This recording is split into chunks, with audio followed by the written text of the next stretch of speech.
بسم الله الرحمن الرحيم الحمد لله رب العالمين والصلاة والسلام على تمان لأكملان خير خلق الله وعلى آله وأصحابه أجمعين أما بعد. My brothers and sisters, my companions, my friends and my families, my ashab, my companions in this world, and insha'Allah ta'ala my companions in the hereafter. My beloved hearts that are here to purify your soul, to purify your iman, and most importantly to purify your relationship with Allah Azza wa Jal. This is a heart that greets you with a greeting. Now when I say it, it's going to attach our hearts together regardless whether we know each other or not. This is a greeting that when I say it, Allah Azza wa Jal, the Almighty Creator, will shower His peace and security especially on those who say it and those who respond. This is a greeting that insha'Allah ta'ala you and I, we will say it in Allah's paradise. And I say it to you from my heart, Assalamu alaikum wa rahmatullahi wa barakatuh.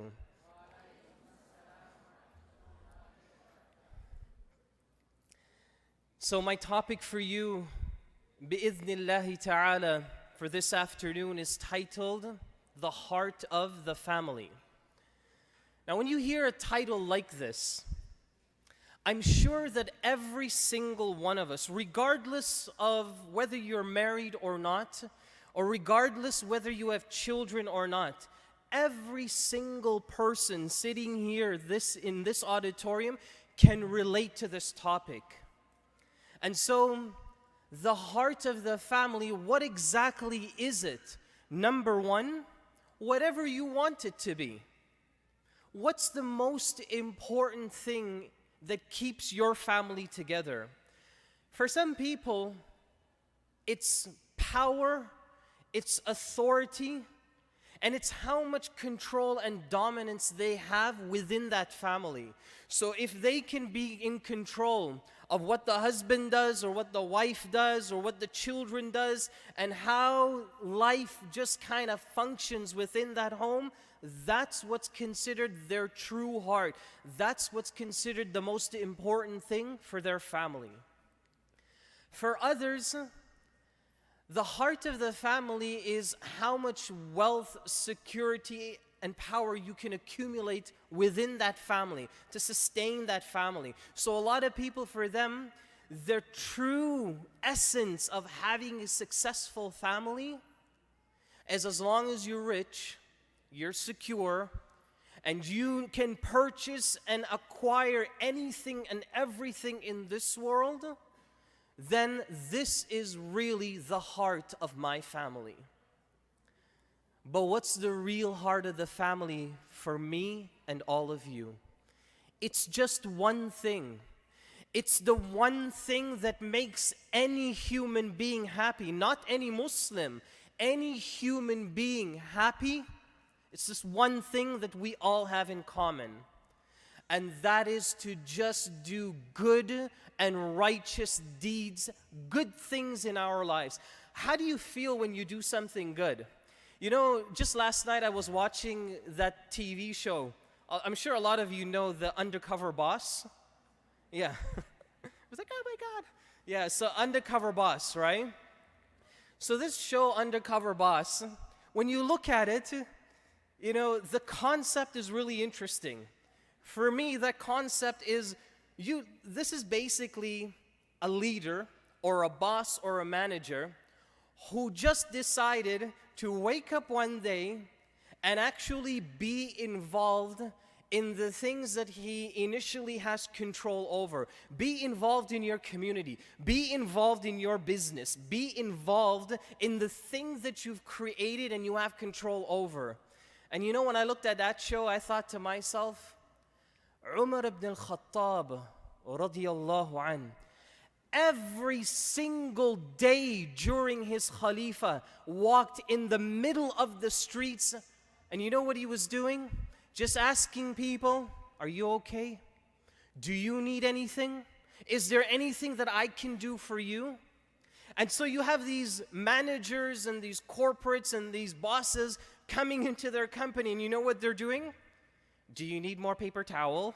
Do you need this? Do you need that? Do you need any security? I mean, basically, they took an Islamic concept and just applied it to their companies. And what do you think happened at the end of the show? I'm sure those of you who've seen it, you see what happens, right? He comes back, he reveals his true identity, and he sits down with the people that he was working with, and he's like, I'm the CEO, I own you. And this is what I want to do. I want to give you $10,000 for, smiling at me or something, right? So they start doing all of this, and then, the viewers, they start crying, oh my gosh. All they did was they were just doing khair. They were doing a good deed. They were doing the one thing that brings joy and happiness to each and every single one of us. They were just doing what makes them feel good. Be righteous. That is the heart of the family. Now let's break it down. Let's break it down and try to understand exactly how do you know that you're preserving this heart in the family. Now, my discussion with you is to emphasize the family itself, nothing beyond that, because anything beyond the family deserves an entire discussion by itself. So I want to focus just on the people who are closest to us. One of the biggest challenges that I was facing, and I'm still facing with it till now, as a counselor, is that every time I meet a youth, and youth, I'm going to start with you.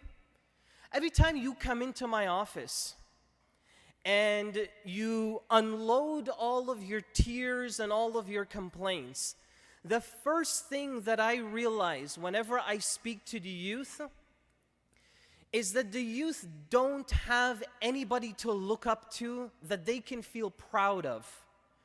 And I'm sure this is something that all of us here, we see. But you know what a lot of adults have been doing now? You ever hear that when you're within a community or a lecture, the speaker says, we need to help our youth because we're losing them, right? Okay, I probably feel really bad if that was his real voice, right? But anyhow, he's saying this and he's saying, we're losing our youth. I totally disagree with this. We are not losing our youth. Our youth are the ones that are losing us. They are the ones that want to hold on to us. They are looking for role models. They are looking for that someone that can understand their language. And by that, I don't mean that they speak Spanish or Arabic or something else. I'm talking about the language of Facebook. I'm talking about the language of social media. I'm talking about the language of present time. Pressures and issues that they're dealing with now, they're looking for somebody that they can relate to. And the best person, wallahi, that you can find in this world today is none other than either one or both of those two individuals we call mother and father. You are the best role models that any human being can have. You are the best person that somebody can reflect their life after. Now I know some may say, well, no, that's got to be the Prophet sallallahu alaihi wasallam. So before mothers and fathers, it's got to be the Prophet. Yes, when it comes to religion, when it comes to having a good Islamic lifestyle, morals and ethics that will result that Allah Azza wa Jal will reward us, absolutely, I totally agree. But don't you want that somebody, when your child comes home after a rough day in school, and they run upstairs to their room and they don't eat, they don't come and meet you, they don't want to come and talk to you until 3-4 hours in the evening. Then they come down, they grab like a muffin or something, and that's their dinner for the rest of the evening. The only communication that that parent may have with the child is, when are you going to take out the trash? When are you going to go and babysit your sister? When are you going to go do this? When are you going to go do that? It's almost as if some children became like furniture in the house. You just kind of move them around here and there, and this is where they belong. You don't have any say. Brothers and sisters, the Rasul sallallahu alaihi wasallam, he would see children just running around within the village, within the community. And he'd walk up to some of those children and he would take them and he would pick them up and he would play with them. They're not even his kids, but he'd pick them up and he'd play with them. And then one time he was caught, or somebody saw him. He did this many times in his life, but one time a man saw him that he kissed the child right on his head. And so the man came very arrogantly, very proud, and he said, I have this many children. According to one narration, I have 10 children, and I've never ever kissed them that way. Now, the reason why this man is saying this, he's saying this because he actually feels proud that he doesn't have that love and affection with his children. So he's like, I'm the man, I don't kiss my children. That's what he's trying to portray. That's the image he's trying to portray. And the Prophet ﷺ looked at this man, and he actually made a dua that he did not, that Allah Azza wa Jal would save him from ever having that quality of that man. He actually prayed to Allah Azza wa Jal that he would never have that quality for children that this man was boasting about. He was proud about it. And then you all know the verse. Allah Azza wa Jal says in Surah Al-Kahf, Al-Malu wal-Banun. What are they? Your money, your wealth, and your children. What are they for you? Zinatul hayati dunya. They are actually, look at the word that Allah Azza wa Jal uses. He says they are zinatul hayati dunya.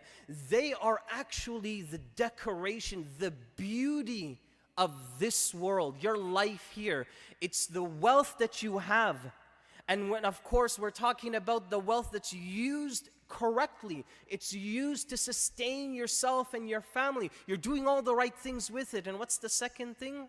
It's your children. Children make us feel happy. Children are the ones that wipe away our tears. Children are the ones that make us feel joy and comfort each and every single day.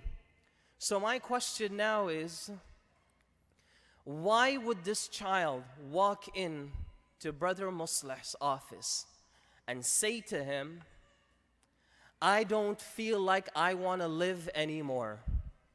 I don't feel like I want to see my mother and my father anymore. I can't stand being around them. Why would that child, who's supposed to be the comfort to my eyes, why would he say that about me?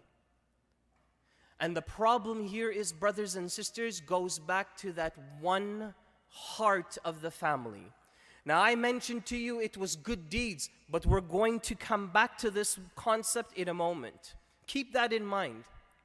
So you have the children, and you have that children, and you all know now their position and who they are when it comes to you as the mother or the father or the guardian that's in charge. And then you have the mother and the father. Let's exclude the children for a moment. Here is where all the problems begin. It's husband and wife time. This is where all the issues now start. All the problems in the family may stem from this root cause right now. Let me tell you, brothers and sisters, as a counselor and also as a marriage counselor, I can say to you that a happy wife and a happy husband guarantees on the other side of the equal sign a happy home. If a wife is happy in her home, how does that happen? In other words, she is given all the rights that Allah Azza wa Jal gives her. She is given all the responsibilities that is there for her. and her husband does the exact same. All of his rights are fulfilled. All of the responsibilities that he has to fulfill are done. Everything synchronizes. If this happens, you're going to have, insha'Allah ta'ala, a happy home. The question is, how do you do it? That's the $1,000,000 question for everybody. Yeah, okay, I love my wife, but she hates me, right? So what am I supposed to do? So what do you do in this case here? I'll give you a couple of things, insha'Allah ta'ala, to better that relationship between husband and wife. Number one, do righteous deeds together. Find something that you can do with each other. Find something that you both can share. Something that, you know what, let's both go and, let's donate some money to an organization, for example. So what does your wife do? She takes out some of her money, you take out some of your money, and you put it together. Wallahi, let me tell you, it may sound trivial to you, but a couple once told me that they do this so often. They're always donating to different charities and things like that together. And the wife, she says to me, I feel like the $10 bill is my half of the heart, and the other $10 bill is his half of the heart, and we join it together. So, and I thought to myself, wow, $20 did that for both of you, right? So that's what I'm saying. But it has nothing to do with the money. Do you see the beauty behind it? It had nothing to do with the money. For her, it was two hearts coming together. For him, inshallah, it's the same thing, and not just, there we go again, $10 gone from me. So inshallah, it's the same thing. Why is this so important? You notice I didn't say to you, husband and wife should pray tahajjud together, or they should pray all their salahs together. You notice I didn't mention that to you? Your salah is for yourself. Whether you have your wife or your husband, or your brothers or your sisters, or you have Bob or Tom, or you have anybody there beside you, it doesn't matter. Salah is for you. Nobody's going to take that away from you, and it doesn't benefit no one except you. But then Allah Azza wa Jal says in the Quran a verse. I'm sure all of us here, we've heard this verse. And it's the verse in Surah Al-Qasas that Allah Azza wa Jal, He says, إِنَّكَ لَا تَهْدِي مَنْ أَحْبَبْتَ.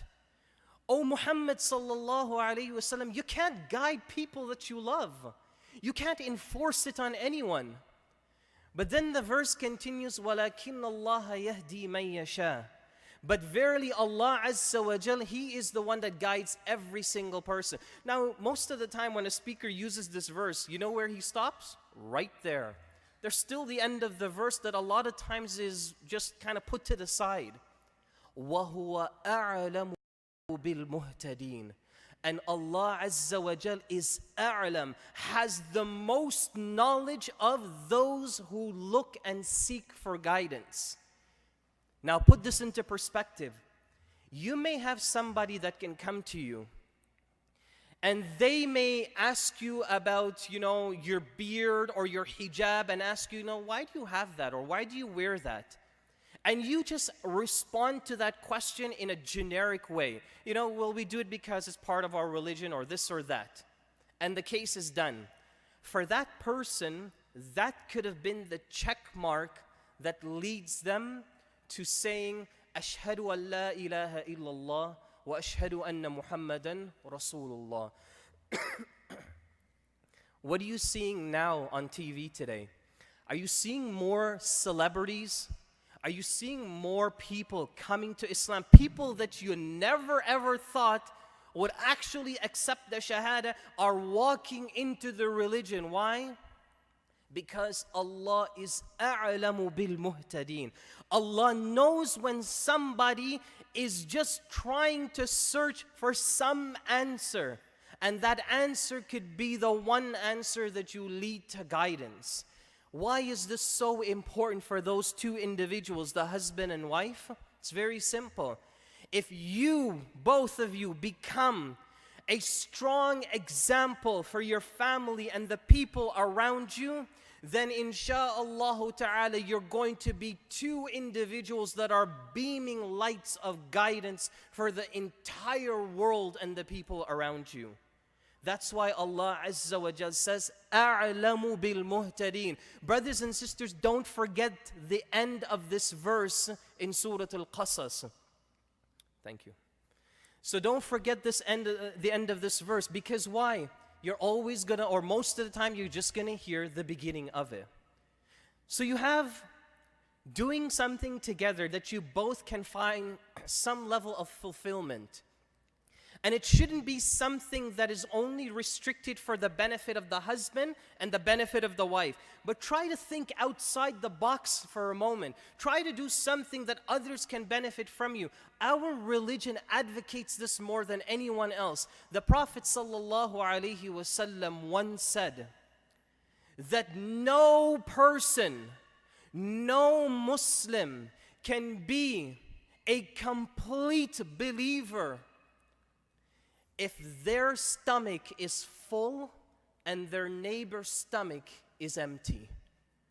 You notice that the hadith doesn't say, and your Muslim neighbor's stomach is empty. The Prophet ﷺ just says your neighbor. So it can definitely be Tom that's your neighbor. It can be Sarah. It can be someone. It can be a non-Muslim. But you have a moral responsibility not only to care for yourself, but to care for the people around you to the best of your ability. Third thing, that you can build a successful heart between husband and wife. The third thing is, and everybody say this after me, have fun. Say it. Now that was fun. You know, have fun. Very good. Can you imagine that? The husband and wife can actually be best friends. They can actually go out and just relax and chill and just do regular things. The best example of this was none other than the example for all mankind, Rasulullah sallallahu alaihi wasallam. You know, one day he's riding a horse and they were in the middle of a desert. And the Prophet sallallahu alaihi wasallam looks at his wife Aisha radiyallahu anha, and he says to Aisha, I want you to come off your horse. So she gets off, and he gets off of his horse. The rest of the companions that were accompanying them, they went ahead, so they were alone. So what do you think the Prophet sallallahu alaihi wasallam says to his wife? He says, on your marks, well, okay, he doesn't say on your marks, get go, right? But he actually says to his wife, you know, are you ready? What does he want to do? He wants to have a race with her. So imagine you have the Prophet of Allah and his wife, and they're running in the middle of the desert like the Olympics, right? And they're going at it really hard. And as a matter of fact, the narration mentions that Aisha, radiyallahu anha, his wife, she won the race. Poor Prophet of Allah, right? So he's like, okay, khalas. Some time went by, 2 months, 3 months, and Aisha radiallahu anha, you know, she started to gain some weight, and she started to slow down. So what do you think Prophet ﷺ does next? He's a genius, and he's a thinker, right? So they're on a horse again on another journey. So he tells his wife, come off your horse, Aisha. And he comes off his horse too. So this time he's like taking advantage of the moment. You see what he's doing, right? He says to his wife, okay, let's have another shot at this. And they start racing each other for the second time. This time, who wins? The Prophet sallallahu alaihi wasallam. He wins the race. And then he looks at his wife Aisha and he says to her, I'm sorry, but I had to get you back. He just had to at least have that little bit of advantage at the end. The point is, you know, subhanallah, there they are. They actually just had a good social time with each other. You know how it feels when I have some people walk into my office, especially parents, and I say to them, when was the last time that you went out, for a picnic with your children and you guys just went out to the park and you just walked by the lake? And then you have some parents, "A'udhu billahi minash shaitanir rajim," like, it's just like something totally haram I just said, And then, subhanAllah, when you bring up these simple little things, that's what on one hand the children, they're complaining about. And that's when you're going to start to see the gap. Mom and dad may still be stuck a few years behind their children that are cycling and moving forward very fast, and the gap starts to happen. Where your children now, they're going to go into Facebook, they're going to go into friends, they're going to go into all of these other issues. And let me tell you, brothers and sisters, I'm going to say this with pride, inshaAllah. If you don't have a Facebook account, go and get one. Here I am advocating, Go and get a Facebook account. Why? Because this here, a Facebook account or anything similar to it, that's the language of our youth. Remember, brothers and sisters, Facebook is not haram. But if you use it in a haram way, then what is it? It's haram. TV is not haram. Internet is not haram. But if you use it the wrong way, then what happens? Of course it becomes haram. And this is why in usul we have a principle that everything in the dunya is permissible until it's proven to be haram. So everything you do in this world is permissible until there's a reason to stop. And that's when we have Quran and Sunnah. See how it makes sense? So if you don't have that communication with your children, go tonight and open up a Facebook account and then poke your child. All right? Some of the parents are like, subhanAllah, now he wants me to hurt my child, No, the kids, you guys know what I'm talking about, right? So you have that communication, try to close that gap. And I've said this before, if your children are not talking to you about their problems and their issues that they're dealing with in their lives, then there's probably a pretty good chance that they're talking to someone else. And that someone else may tell them, who cares what your parents think? Who cares? Don't listen to your mom. Yeah, okay, don't wear that thing on your head. You're going to look like my grandma. Or just leave that until you turn old. Don't go and make Hajj. That's just for old people. Things like that. That's what children are going to start hearing. There's no one else for them to turn to. Now, some of you might be thinking, how do you even begin that kind of process?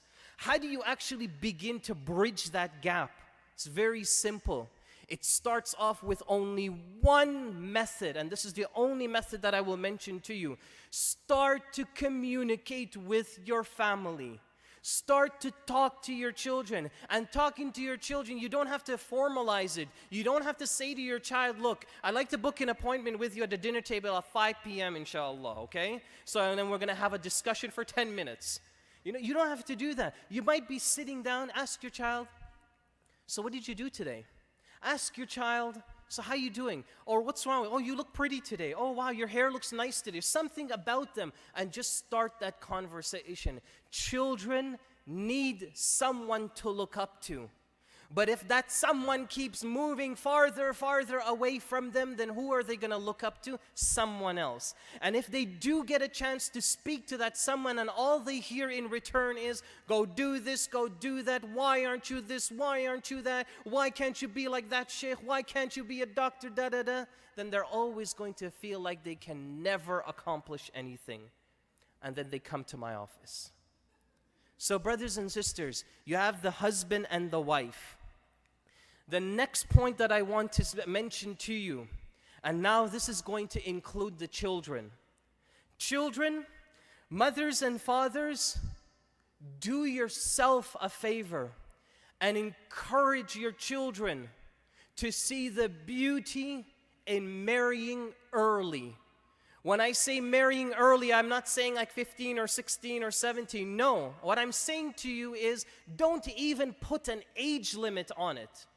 But look at your child. Study and understand your child. And if you feel that your child is mature enough to handle responsibilities, then don't just give them the keys to your car and say, well, you know, you're a big man now, so you can wash my car. Or I see that you're responsible, so now I'm gonna leave you home alone for a while. Don't do those things. Start to give them responsibilities. The Prophet sallallahu alaihi wasallam gave Ibn Abbas radiyallahu anhuma the responsibility to issue fatwa and verdicts at a very, very young age. Imam al-Shafi'i rahimahullah, his mother told him, I want you to be a scholar. I want you to go to Medina and I want you to learn from the manners of all the scholars, all of their etiquettes. I want you to observe. I want you to accumulate. I want you to absorb as much as you can. And then Imam al-Shafi'i rahimahullah, in Ramadan, people used to come to him and get fatwa and answers to their questions all about Ramadan. And Imam al-Shafi'i is there drinking water. Why? Because he was too young to fast. Imagine that. He was too young to fast. As a matter of fact, even a man came up to him and asked him, how old are you? So Imam al-Shafi'i responds and says, none of your business. So the man says, what do you mean? Why are you telling me that? So Imam al-Shafi'i says, the only reason I'm telling you that is I saw another shaykh and his teacher where the student asked his shaykh the same question. The student asked the shaykh, how old are you? And the shaykh told the student, none of your business. So I just copied his answer and I told it to you.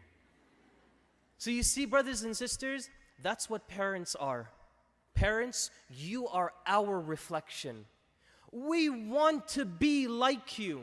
Whether you hear it or not, that's the reality. That's the fitrah that Allah Azza wa Jal created all human beings. That we look up to our mothers and fathers. That's why in the Quran, Allah Azza wa Jal talks about a woman and all of her pains and all of her struggles and everything that she goes through. It's as if Allah Azza wa Jal also sympathizes with her. And then for the man, Allah gave him his strength and gave him his responsibility. You take care of the family. You do this, you do that. You oversee all of these affairs. Now imagine, you have the strength of the man and you have the tenderness of a woman. And this man becomes absolutely useless without love and tender in his personality. And this love and tenderness in this woman cannot be fueled without the strength of and support of the man beside her. We need each other to complete each other. And so, brothers and sisters, think about marrying your children as early as possible. Think about giving them that opportunity to have responsibility in their life. Look back into your seerah, look back at so many companions and salaf. I mean, we have 13-year-old men, I call them men, who were in charge of leading an entire army during their time, 13 years old. We have individuals in our seerah, in our lifestyle, young, strong individuals. One of them, you all know her, Aisha radiyallahu anha, so young. But every companion during her time would come to her to get answers. She was the true scholar for her time. She was the one, she was the alim, she was the person that companions would come to for guidance. And as a matter of fact, Aisha had two types of knowledge that she excelled in. She excelled in fiqh and aqeedah and all the Islamic sciences. But then there was also another science, and that she excelled in the sciences of the human body. She was like a doctor. And one companion came up to her and asked her, how come you know so much about the human body? She says, I only listen what others talk about and I memorize. That's it. And she became a scholar in that field itself. And so, brothers and sisters, parents, children, what kind of legacy do you want to leave behind? What kind of background do you want to have for all of those individuals around you? What kind of example do you want to be for your children? Do you want your children to remember you, that my father was the person that only watched TV or only did this or only did that? Or do you want your children to get one day an opportunity to stand proudly and say, my father was a hard-working individual. My father was a person that I looked up to. He taught me how to drive. He taught me how to do this. He taught me how to do that. And my mother, she taught me. The daughter, she can stand proud and say, my mother taught me how to be a woman, how to be proud of my identity, how to be proud of who I am. That's the legacy that my mother left behind for me. That is what you want to think about to create the heart of the home. And you know, the true heart of the home, I said to you, good deeds. That's the practical side of it.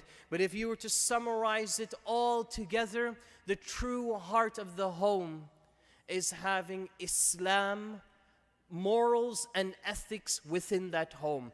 Practice your religion and be proud of who you are, because the world is watching who you are. So show the world that you are proud to be a peaceful asset, a peaceful individual human being in this world, that you are here to be a person, not only just to serve humanity, not only just to get a job and live a normal lifestyle, but you are here as an individual. That when you see a man or a child struggling, you're going to be that person to lend your hand out and help that individual get up. Why? Because you are proud to be a Muslim. And brothers and sisters, one final note, insha'Allah ta'ala, that I wish to leave you with. A final note that I want to mention to you. Many of you know that I have recently joined up with the Khalid ibn Walid Masjid, and I've become their director of education for that masjid. But one of the aspects of the masjid that I'm very proud of is the counseling aspect. It's my opportunity to meet you. It's my opportunity to sit down and talk with you.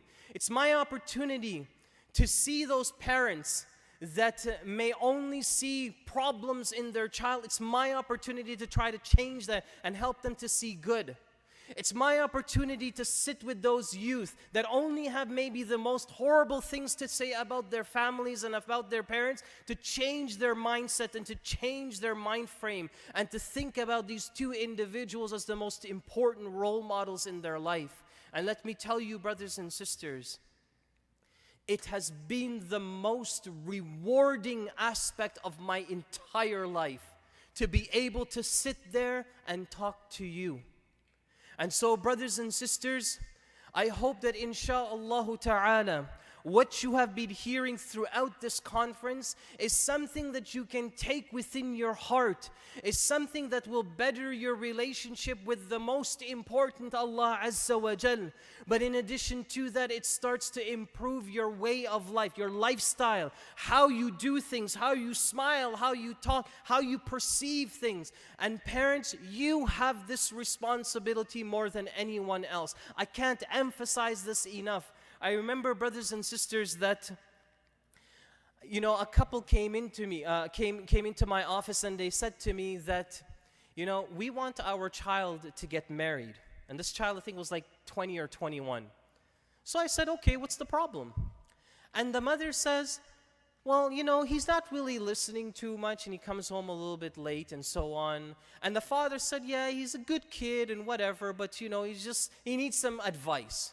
So I said to him, okay, let me speak to your child. So the child comes into my office the next day, and I sit down with him and I said, is this something that you desire? You want to get married? He said, no. So I said to him, well, tell me about your life. What do you do? He's like, nothing. Do you go to school? My parents think I do. So I said, what do you do how do you do that? Like, you leave home and your parents think you're at school, so where do you go? I go out with my friends. So I said, your parents also mentioned that you come home really late at night. And he says, yeah, but they think I pray tahajjud. This is the problem with mothers and fathers. I speak to you directly as a father myself. Don't try to paint the wrong image for your children. If you see your child is smoking or drinking or coming home late at night and you say, oh my God, I think he went for tafsir sessions, mashallah. Or he held a small piece of paper and he gave a khutbah for 5 minutes. Oh my God, my child is going to be a scholar. Like, don't try to paint the wrong image for your children. And then you know what that leads you to? It leads you to start to lose sight of who your children really are. So what you'll end up doing is, you'll end up trying to get somebody to match with your child. So let's say your child has all these problems of, getting involved with Allah, drinking, no salah, nothing like that. But then you bring a religious brother or a sister who's fully hijab, devoted, practicing all of these different things. And they come together, and you marry those two individuals together. And you say, inshallah, they'll live happily ever after. And after 1 month, it becomes black and white. They can't seem to get along. They don't have nothing in common, and the true colors start to unfold within the home when mom and dad are not there to see it. Be realistic with your children. And children, don't trivialize your relationship with your parents. Look up to them and respect them and honor them. Allah Azza wa Jal, after He talks about being righteous to parents, you guys all know the verse, فَلَا تَقُلْ لَهُمَا أُفْ, and don't say to your parents uff. And we talked about this. The reality is nobody walks around and be like, uff, nobody does that.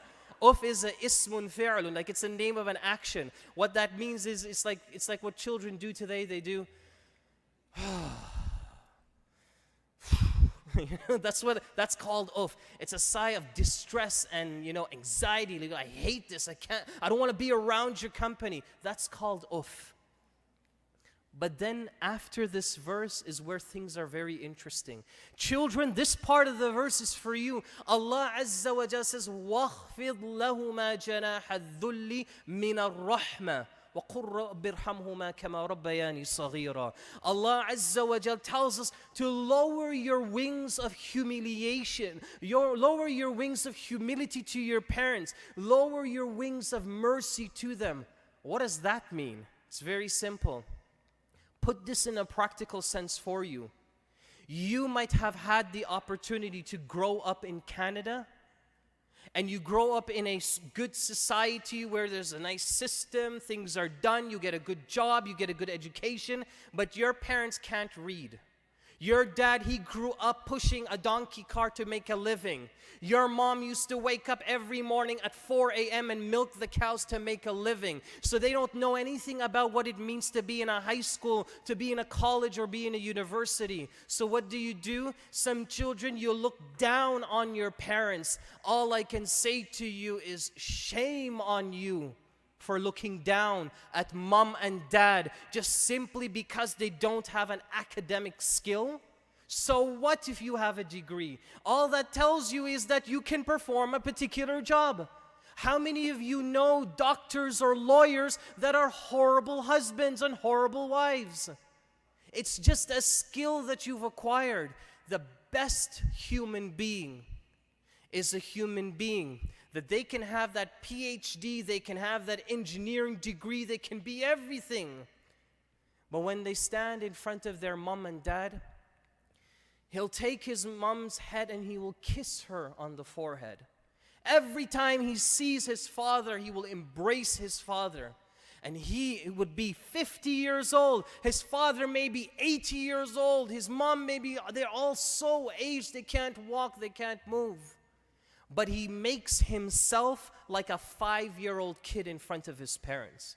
So the mother might be sitting there and she can barely talk and she'll be like, oh my God, what's wrong with you? And he doesn't respond. He says, Mom, I'm okay. Mom, do you need something? Father, do you need something? He becomes like a servant to them. That is the best human being. Because a human being like that, all the doors are open up for them. Because when you're a good person to the people who deserve that, then Allah Azza wa Jal promises that He opens doors for you. You start to want to learn more. You start to want to educate yourself more. You start to advocate more. You start to do the right things. It just becomes a ripple effect for your entire life. And so, brothers and sisters, I wish to conclude and to say to all of you, from my heart to all of the hearts in front of me today, may Allah subhanahu wa ta'ala preserve the true heart of the family, which is the heart of Islam. May Allah subhanahu wa ta'ala preserve that heart in our families. Say Ameen. May Allah subhanahu wa ta'ala protect our mothers and fathers, al-ahya'i minhum wal-amwat, those who are alive with us, and those who have made their return to Allah Azza wa Jal. May Allah subhanahu wa ta'ala give paradise to our mothers and fathers. Say Ameen. And children, I haven't forgotten about you. May Allah Azza wa Jal protect you. May Allah Azza wa Jal protect you from all the fitna in this world that you go through each and every single day of your life.